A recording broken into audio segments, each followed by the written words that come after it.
Britain चुनाव ने जहां पूरी दुनिया की सुर्खियां बटोरी, तो अब ईरान के चुनाव की चर्चाएं भी दुनिया भर में जोरों पर है। ईरान में राष्ट्रपति चुनाव में मसूद पेजेश्कियान ने भारी मतों से जीत हासिल की। मसूद पेजेश्कियान ने कट्टरवादी सैयद जलीली को भी बड़े मार्जिन से हराया।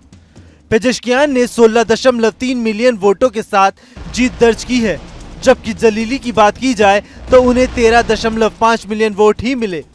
ईरान में चुनाव के बाद पेजेश्कियान के समर्थकों ने सड़कों पर उतरकर जश्न मनाया।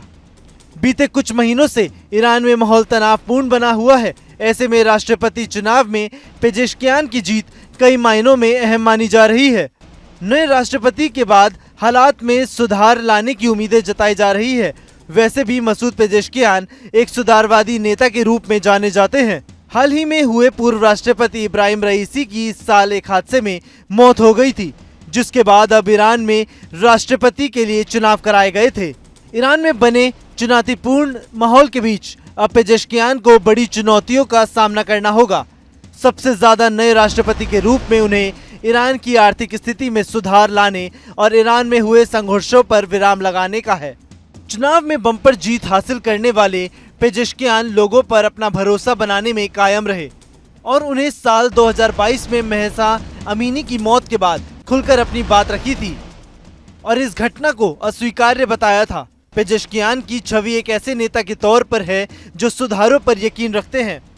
उनका पश्चिमी देशों के साथ तालमेल सुधारने पर भी जोर रहा है। मसूद का राजनीतिक सफर भी काफी खास रहा है। पेजेश्कियान हार्ट सर्जन थे, उसके बाद उन्होंने राजनीतिक सफर में अपना कदम रखा। राजनीति में उन्होंने सांसद और स्वास्थ्य मंत्री के रूप में भी अपना योगदान दिया। मसूद साल 2001 से 2005 तक मोहम्मद खातमी की सरकार में स्वास्थ्य मंत्री रहे, तो साल 2008 से ईरान के ताबरीज से सांसद रहे। उन्होंने साल 2013 और 2021 में भी चुनाव लड़ने की कोशिश की। 2013 में चुनाव की रेस से उन्होंने अपने आप को हटा लिया था, तो वहीं साल 2021 के चुनावों में उनकी उम्मीदवारी पर एक जांच संस्था ने विराम लगाया था। उनको देश के सुधारवादी गठबंधन ने अपना समर्थन दिया था। राजनीति से पहले वो एक मेडिकल संस्था में काम करते थे। पेजेश्कियान ने घरेलू और विदेश नीतियों समेत पश्चिमी देशों के साथ संबंध पर खुलकर हमेशा से अपनी बात रखी।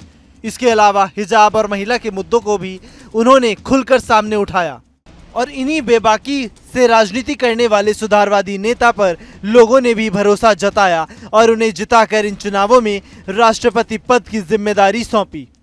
हालांकि अब राष्ट्रपति पद की जिम्मेदारी संभालने के बाद दुनिया भर की भी नजरें मसूद पेजेश्कियान पर हैं, क्योंकि ईरान दुनिया भर के देशों के साथ अपनी अहम भूमिका निभाता है। Team news nation.